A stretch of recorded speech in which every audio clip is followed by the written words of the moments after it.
Hi, I'm Kenzie. Welcome back to my podcast. If you are just joining, welcome. Today we will be talking about my 28th Little Bear VHS, Lost and Found. This VHS includes Little Sherlock Bear, Mr. Nobody, Detective Little Bear, and Where Are Little Bear's Crayons? First, let's talk about Little Sherlock Bear. This episode starts out with Little Bear and his friends playing leapfrog. Cat went first, then Emily, Little Bear, Hen, and Duck. Owl was getting tired of leapfrog, though, and wanted to play something else. Mother Bear was seen taking a pie out of the oven. Then Duck thought everyone could play ball, or something else. She threw the ball too high and it landed in a tree. Cat decided on a game of hide and seek. Little Bear would be the seeker. The rule was they could hide anywhere in the yard and woods. As Little Bear was continuing to explain the rules, Duck noticed a pie on the windowsill. Everyone thought it was delicious. It was a cherry pie, Owl's favorite. It made Emily's stomach growl.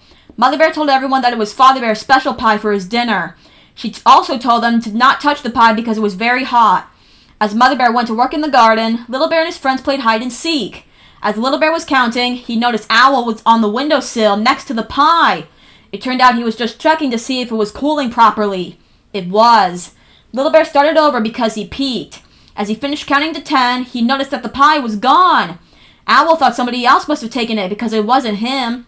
So he and Little Bear decided to look for clues. The scene transitions to them searching. Little Bear found a feather, and another one. It turned out the second feather was attached to Duck, who had a clue on her face. She thought it bites. It doesn't, especially if it's cherry juice. Owl thought he and Little Bear found who took Father Bear's pie. It turned out Duck didn't steal the pie. She was just hiding in the raspberry patch and eating them. That's why she had juice on her face. So Duck didn't steal the pie. The question was, who did? Suddenly they heard whimpering. It was Cat. He hurt himself. Owl thought he burned his paw by stealing Father Bear's pie. It turned out that was not the case. He just had a thorn in his paw. Little Bear pulled it out and Cat licked his paw. So if it wasn't Duck or Cat that stole the pie, that leaves Emily or Hen. The scene transitions to Duck seeing something. It was Emily's shoe. Owl thought while she was running away, she lost her shoe. That was not the case. It fell off while she was climbing a tree. Also, she did not steal the pie because her stomach was still growling. As Duck gave Emily back her shoe, Little Bear noticed another clue. Hen tracks. If they followed them, they would lead them to Hen. The scene transitions to everyone doing just that. Then Owl noticed something. The tracks led right to where the pie was. Well, actually, the tracks led to the door. They opened it and found Hen eating the pie. Now, there was a reason for that. Father Bear offered her a piece. It turned out he found the pie on the windowsill when he came in. It looked so good he had to have a piece right away, and he gave Hen a piece too.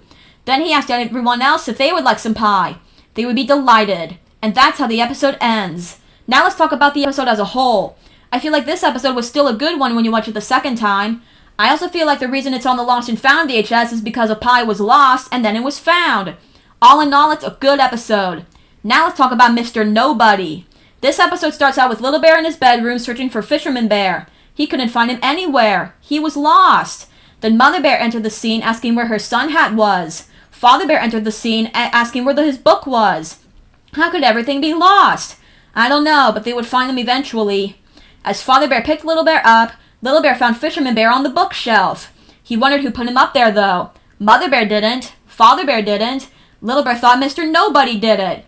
Mother Bear and Father Bear thought Mr. Nobody was reading the book while wearing the sun hat. The scene transitions to Little Bear and Father Bear searching for the book in the hammock. Then Little Bear noticed that Father Bear lost a button from his vest. He went to tell Mother Bear and asked if she found her sun hat. She looked everywhere for it. Then the scene transitions to Little Bear getting a green cape out from the chest. He looked in the mirror to say hello to Mr. Nobody. Then he noticed a jar of buttons. He had a mischievous look on his face. The scene then transitions to Mother Bear and Father Bear walking inside. Mother Bear went to get her buttons from the chest, but there weren't any. Little Bear asked her if she ever found her sun hat. She hadn't. He asked if she looked in the kitchen cupboard. It wasn't in the cupboard, but she did see a jar of buttons. Mr. Nobody strikes again. Then Little Bear asked for a cookie. Mother Bear went to the cookie jar and found it empty. The cookies were gone. She and Father Bear thought Mr. Nobody ate them all.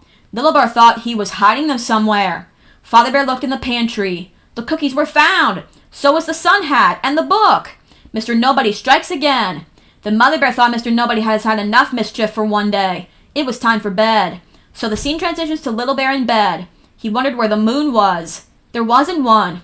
Mr. Nobody strikes again. Or did he? We may never know. Then Little Bear fell fast asleep. And that's how the episode ends. Now let's talk about the episode as a whole. I feel like this episode was the most mischievous one I watched. I mean, I have never seen Little Bear this tricky before. Well, I have, but this takes his mischievousness to the next level. All in all, it's still a good episode. It still makes me wonder who put Fisherman Bear up on the bookshelf, though.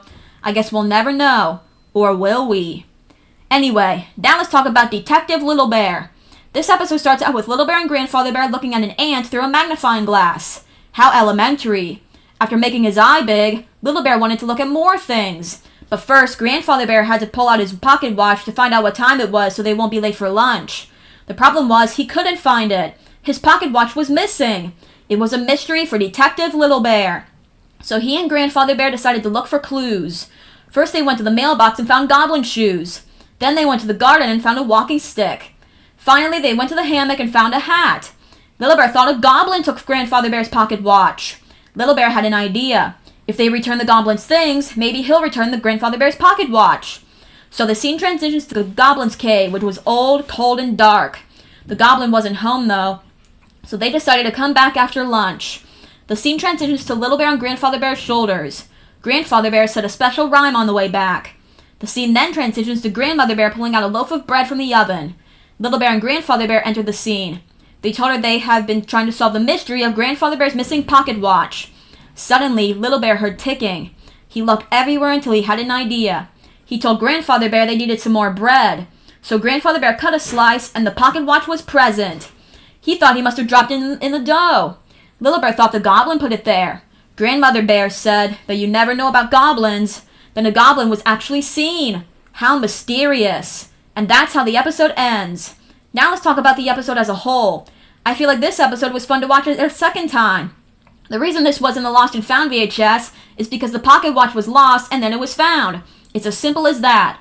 All in all, it's a good episode. Now let's talk about where are Little Bear's crayons.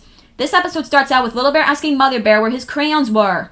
He had his crayon box, but all 8 crayons were missing and he wanted to draw a picture of the sunset. Father Bear found the green one in the fruit bowl.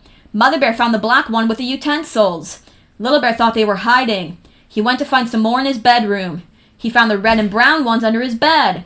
He found the blue one hiding with the toys. He even found the yellow one hiding under his pillow. Only 2 more crayons to find. He was still missing purple. Little Bear and Father Bear looked for it under the kitchen table. It turned out it was hiding under Father Bear's chair. Little Bear thought he caught all of the crayons. There was red, yellow, and purple, but oh no! He forgot all about orange! It was still hiding! He checked the pantry and the bread box. It was hiding in neither of those places. Suddenly, something was wrong with Father Bear. It turned out the orange crayon was hiding in his slipper. After putting the orange crayon back in the box, everyone was here. Green, black, red, brown, blue, yellow, purple, and orange. Now Little Bear could draw a picture of the sunset. The problem was the sun went to bed. That's where Little Bear needed to be too. Father Bear assured him, though, that there will be another sunset tomorrow. The scene transitions to Little Bear in bed. Mother Bear and Father Bear kissed him goodnight, and Little Bear fell fast asleep next to his found crayons. And that's how the episode ends. Now let's talk about the episode as a whole. I feel like this episode was a good one because it was colorful. That's all I have to say about that. All in all, it's a good episode. So yeah, that's Lost and Found. If you would like to play again, just go back to the beginning of this episode. See you next time. Bye!